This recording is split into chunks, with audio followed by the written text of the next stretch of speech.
So let us discuss today part A, employability skill. So what are the topics that we are going to cover in this chapter is communication skills, methods of communication. What is communication? Methods of communication. What is verbal communication, non-verbal communication, communication cycle, feedback, barriers of effective communication, then parts of speech, sentence, etc. So what is communication?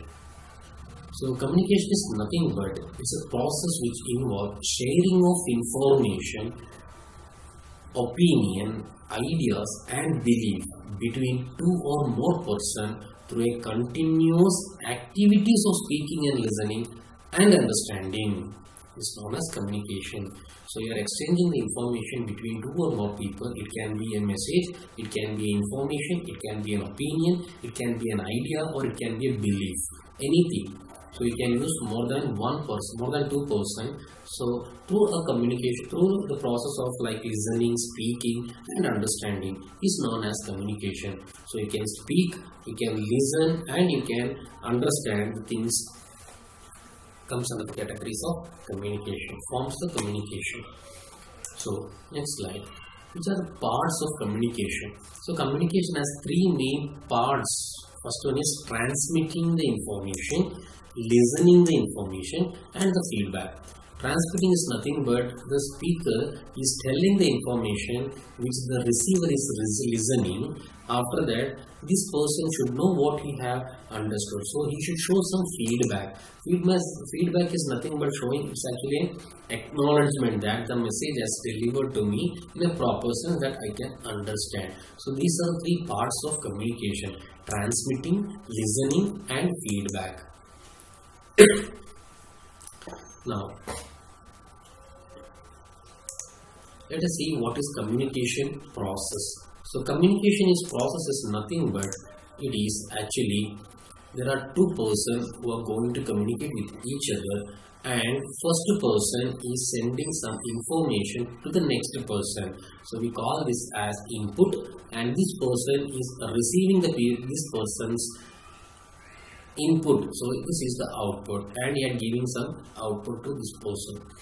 So it's entire. Here there are coding, and here it should be decoded. For example, if this person is speaking in Hindi to this person and this second person can only understand the Hindi, he has to decode that and he is replying in another. So there should be a coded language. There should be communication channel. It can be writing, speaking, graphic, videos, etc. So this is called a channel. So there should be, both the person should understand the language, whether he can understand, he can reply like that. That is communication process. So this entire cycle is known as communication process, where is one sender and another one receiver is there. Sender is telling that what I mean and is replying back what I understood. Okay, so one part is input, other part is output. In next cycle, this will be input and this person is output. Like that it goes on. So elements of communication. So what are the elements of communication? Basically there are 5 elements of communication. First one is sender, then message, then channel, then receiver and the feedback. So let us see one by one. This sender actually sends an information to the receiver, that is known as sender. So the person who is sending the information comes under the category of sender. And the message, the information which is transferred from one person to another is the message. Sender sends a message. Channel, the means of communication where the information has been transferred. It can be a wired communication, wireless communication, etc., or an internet sign language. All can come into the category, but there should be a channel. And next is receiver. The person who receives the sender's information is known as receiver. And the feedback. After receiving the information, the receiver has to send a feedback to the sender so that the sender can understand that the information is delivered in proper way. Okay, so these are the 5 elements of communication. Let us see through picture. Here one person is he is known as sender. He communicate starts with the center. So communication always starting from the center. And message. So message is also passing here. Sender send the message to the receiver. Okay, message can be coded one or decoded one or encrypted one or normal one. Next, a channel. A channel is used to transfer the message. So where we can, if it is a mobile means wireless communication, or if it is a landline means wired communication, or it is a face-to-face means air. That is the media. Next, the reply. The receiver receives the message. That here also coded one means he will decode. If it is not coded, normally he will receive. The message is received by the receiver and the receiver replies to sender is known as feedback. So this entire cycle is known as communication cycles. Now let us learn in detail which are the modes of communication. So there are different modes of communication. We have seen previously elements of communication or modes of communication. Basically there are 5 modes. First one is face-to-face for informal communication. So formal as well as informal, we can speak with a face-to-face communication. Second one is email. So email means written form of the communication, and next one is notice or poster. That is also another way of communication. Next is business or meeting. That means one person is explaining and other people are listening that, and there will be a global discussion on a topic. And other one is other methods of communication. So these are the modes of communication: face-to-face, email, notice or posters, then business meeting, and other modes. Now in detail we will learn one by one which are the methods of communication. Previous one was modes of communication, now methods of communication. Methods of communication are of 3: verbal, non-verbal, visual. Verbal means we use words. It can be written form or it can be speaking form. Non-verbal means we are not using the words, written words or any kind of words to communicate. Visual means we are using sign language. That is visual communication. So one by one we will learn in detail. Let's start with verbal communication. In verbal communication, we use words to exchange information. We can express our emotions and feelings to build a rapport. So that is verbal communication. Usually words has been used to express our things. Hi, hello, good morning, good afternoon. These kind of words we will tell that to express our emotions, feelings, etc. That is verbal communication. You're telling and the person is receiving that. Now, the types of verbal communication. Under the verbal communication, we will get all the different subcategories. So, first one is interpersonal communication between two people face to face. We are going to speaking. It can be a formal one. It can be informal one. Formal one means official way. Informal one means friends, families, etc. There no formalities has been taken for while doing. Communicating with each other. That is informal one. Next one is written communication. The benefit of written communication is it can be kept as a record for future comes. The examples are circulars, reports, memos, SMS. So all we will send through written communication. We use words to communicate there. Next one is small group communication. That means one person is discussing with a few people. Here all can communicate. The major benefit is all can communicate, like board meetings, it can be press conference, it can be an interview, etc. comes under small group communication. Next one is public meeting, that is large gathering. Only one person will speak in the large gather, other people are listeners. But in small group communication, everyone can communicate with each other, like classroom interactions, etc. will come in this type of communication. Now, advantage of verbal communication. What can be seen as advantages? First one is quick response. So whenever you communicate, the opposite person will reply back so that you can understand that whether you have sent the information received properly, and we can start the next conversation also. So it helps us to exchange the interaction. The communication or speaking will continue for a longer period. That is the major benefit of verbal communication. Let us see the disadvantage of verbal communication. It depends upon writing. So, both the person should be good in language. Then only you can understand that verbal communication properly. Sometimes the opposite person cannot understand the words. Like a China person is coming to India, speaking some words. Normally, we are listening Chinese names, etc. So it is very tough for us to understand. So these kind of problems are also there for verbal communication.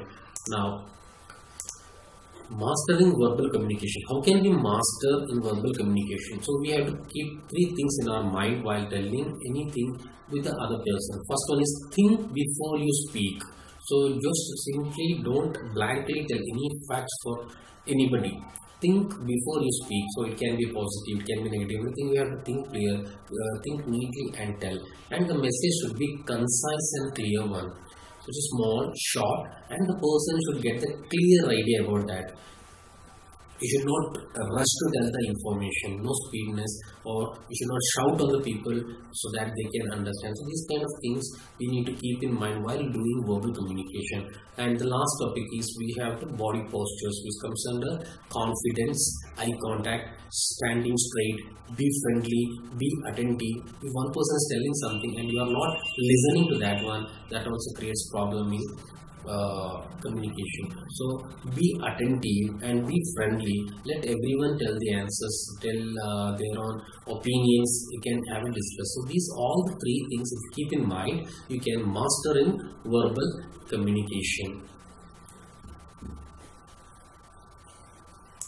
Now, non-verbal communication. We have learned already verbal communication. Words has been used to express the emotions as well as our informations. Now, non-verbal communication without using any spoken or written word is non-verbal communication, like waving the hands, one sign, anything if you are showing to other person, it's understood, like thumbs up or smiley, etc. So signals and messages to others through the expression, gesture, posture, touch, space, eye contact, para-language, etc. leads for non-verbal communication. So already you know all these things. When we are coming and meeting our friends, we will hug them. That shows that intimacy between the people. And whenever we see our friends, we will have touch, we will hug them. When we are morning, we are seeing our teachers, we are telling namaste. When we come to police, we will salute them. That is also a non-verbal communication. Like elder people are coming, we will give our seats, etc. That shows the one or other event of communication. That is non-verbal communication. Through gestures, we are showing gestures or expressions. If we are sad, we will cry, our face expressions. If we are happy, we will laugh, etc. If we are extreme happy, we will dance. So these all comes under the categories of non-verbal communication.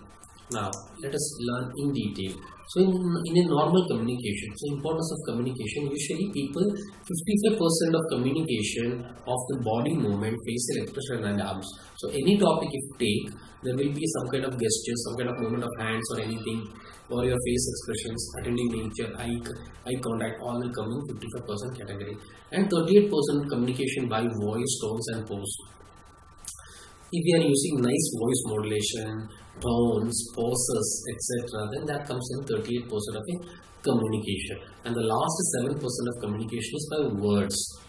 Okay, so this is the communication importance. You can see how and all the communication comes in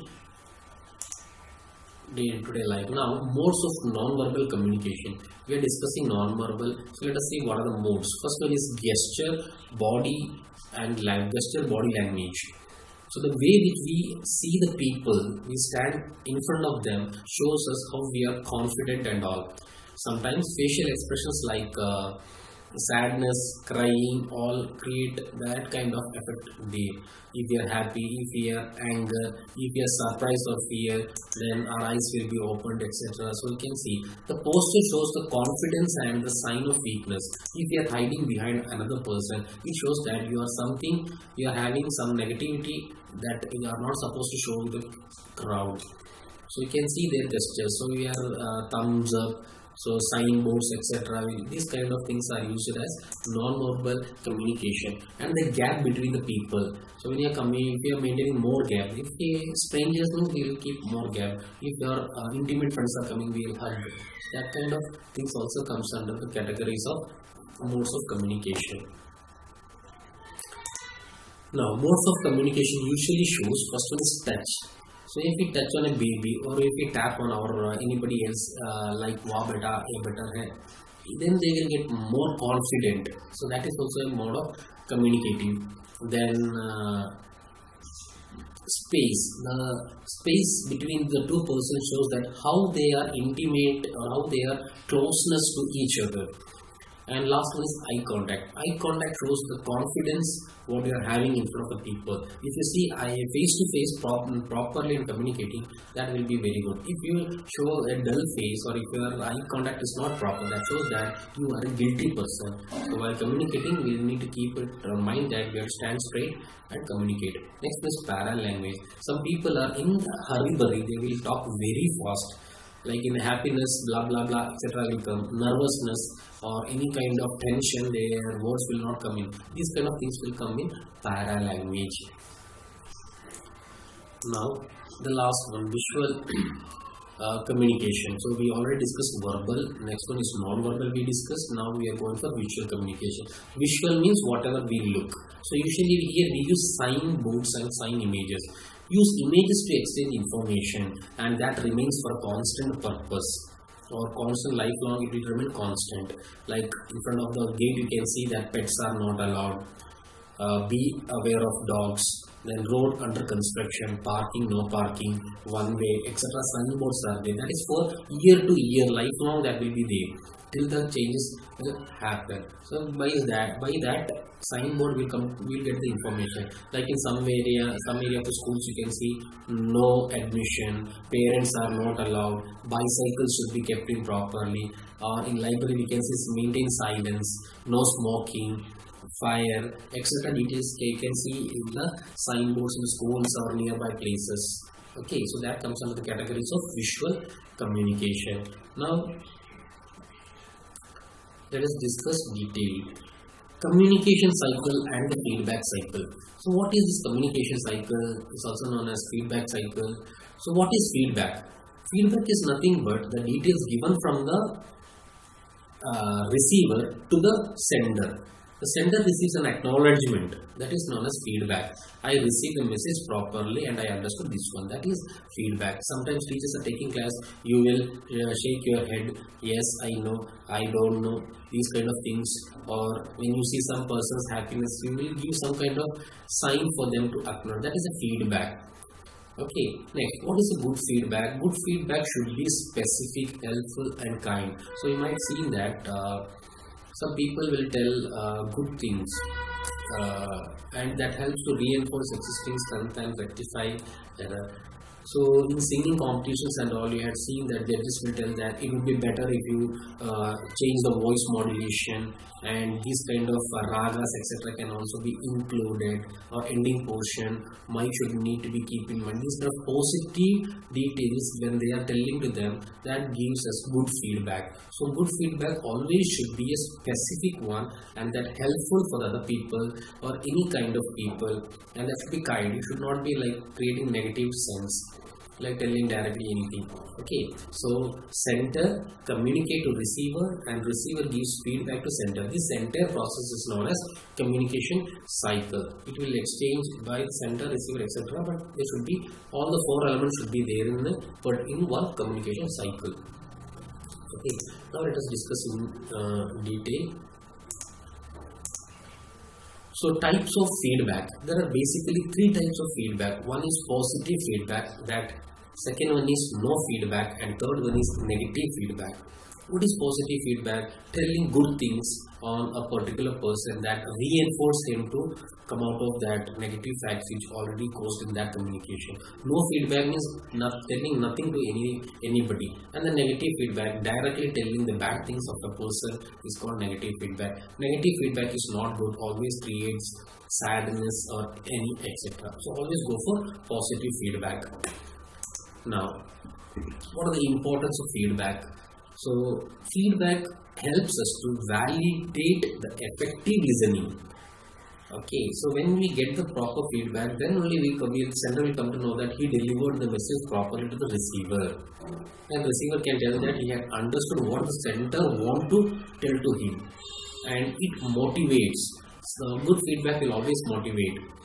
Like you want to ride the bicycle, or you want to sing a song, and people are telling you it could be very important. It could be better if you concentrate on your voice modulation.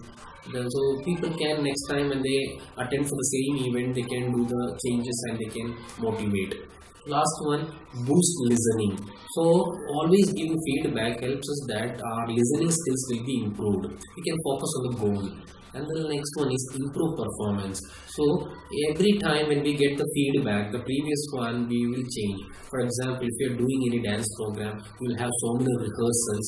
In each rehearsal there will be some kind of negative things that you will overcome each and every time. And at the time of final output delivering to audience, it will be perfect. So that is the importance of feedback. And that feedback it will be always there. For each and every task there will be always there. So improving performance helps us to make good decisions. Okay. Now, professional communication skills. So there are seven principles has been has been derived for a proper communication, and that is first one, clear. Your message should be clear to the audience so that they can understand it properly. Concise. You should always use simple language. Don't use so many tougher words for your communication so that the opponent person cannot understand the word. Next, concrete. Use the words and facts properly. If we are giving proper examples for what we are speaking, then our communication is 100% neat. Next one is correct. Our spellings and grammar should always be very correct while having communication, written, verbal, or anything. Next, coherent. It should make a sense. We should not tell nonsense things for our communication. That should have a kind of meaning. Then only our communication will be good. Complete. It includes all the information. We should not leave any kind of information to make it better understanding. We should include all the information in a simple and easy language. Courteous. That means it is a friendly and our courteous message. Our information should be friendly and respectful for every person.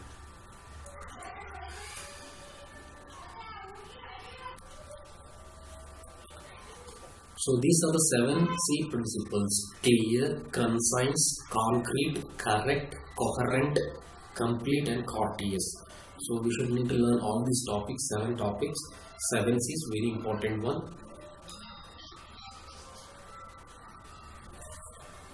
Now, barriers of effective communication. So when we use communication, there will be barriers. So many obstacles are there which we have to overcome. First one is physical barrier. What can be physical barrier? Second one is linguistic barrier, cultural barrier, interpersonal barrier, organizational barrier. So you can see physical barrier, linguistic, cultural, physical, and organizational, interpersonal, and communication to barrier. Let us discuss one by one what these are. Physical barrier. Physical barrier means it is environment and natural condition, not using gestures, postures, and body language. So when we communicate without having a natural conditions, like in the place of gesture we are not showing gestures, in the place of posture we are not showing that, then it is very tough to understand. It creates a physical problem. Like text message is less effective than face-to-face communication. If you are writing and sending a message, there will not be emotions, there will only matter be transferred. That creates problem. In face-to-face communication, the people will listen the things neatly, the face expression, they will involve more than the text messages. That is physical barrier if you are not doing these things. Now next is linguistic barrier. Inability to communicate. The inability to communicate by a language, slangs, professional, jargon, regional, colloquialism. So these are another problem for the linguistic barrier. Then cause misunderstand, like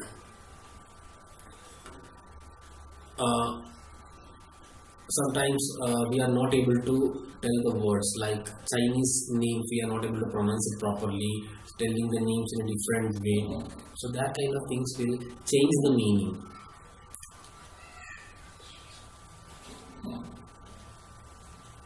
So like telling the computer words like print, say the person who don't know about regarding technological meaning, technological understanding, if you are telling to a farmer regarding print and say, he will not understand anything. He should also know to that one. That is professional jargon. So words like print, say, according to profession, the words changes. Like doctors will tell in their own way that normal people cannot understand because that is a professions. Like record, stop, stay back, stay away, etc. That they will tell. In army, in police, all the professions, they have their own words of dealing the things. In the normal communication, public cannot understand those. Next, regional colloquialisms. Because of some regions, some tradition, etc. The words changes.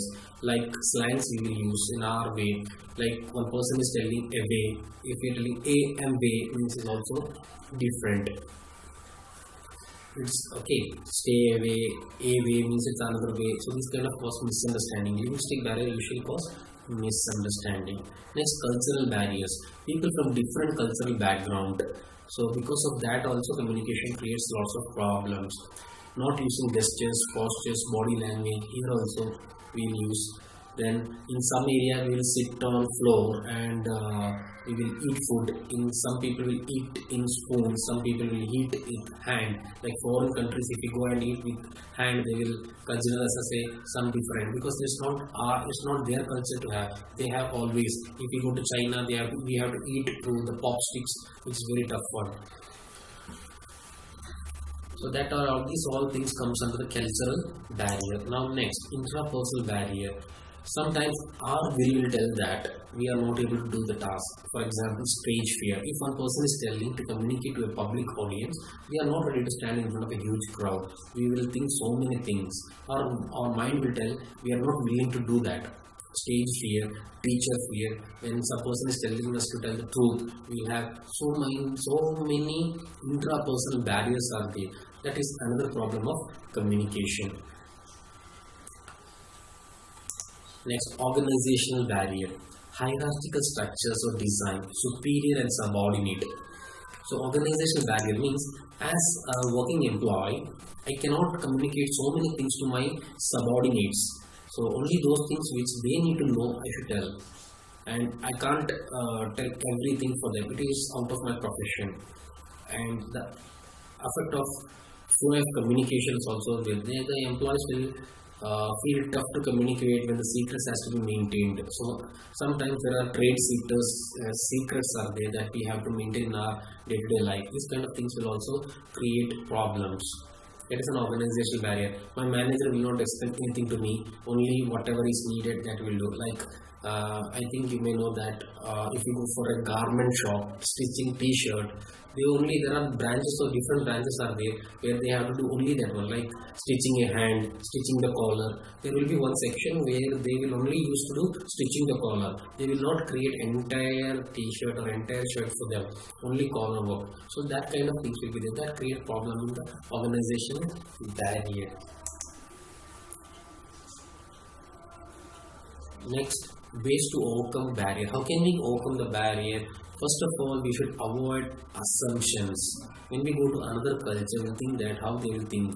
So assumptions should be avoided. And next, communicate properly to them. Like if we are going to a foreign country like China, Thailand, etc., they won't use masalas, but we Indians will use. When they will come to India, they need to communicate properly that this is not our tradition to do all those things. So communicate and clear your facts properly. Use translators. Sometimes without knowing the linguistic problem, we are not approaching to a translator, meaning changes. So use always translators and respect the other people's opinions. Whenever one person is telling something, you should respect the opinion so that you can clearly come out of your barriers. Now, the last topic of this chapter is writing skills, parts of speech. You know all the parts of speech properly. First one is sentence. In parts of speech, you are having sentence. So sentence is nothing but a group of words that communicate complete thought. Sentence shows the clarity of the message, like Pooja goes to school, etc. comes in sentence. All the sentences start with capital letter and ends by full stop. So these kind of things are not comes under the categories of sentence. Now next one is phrases. Sentence is a group of words that does not make a complete sense. Okay, so there are some sentences which will not, there are a group of words that does not make complete sense. That is known as phrases. Sentence shows the clarity in the message. Okay, so Pooja goes. Where we should go? Pooja goes to where? And Lord, we can't tell. That is phrase. Okay, sentence gives complete information, whereas phrase gives only the message, clarity in a message. Now next one is, there are different rules of capitalization. Title rule, that is capitalize the letter in the title used before a people's name. Doctor, Kumar, etc. will come. No, so those kind of things should be capitalization. Then word I rule, capitalize the letter I as we used it to used as a instead of pronoun.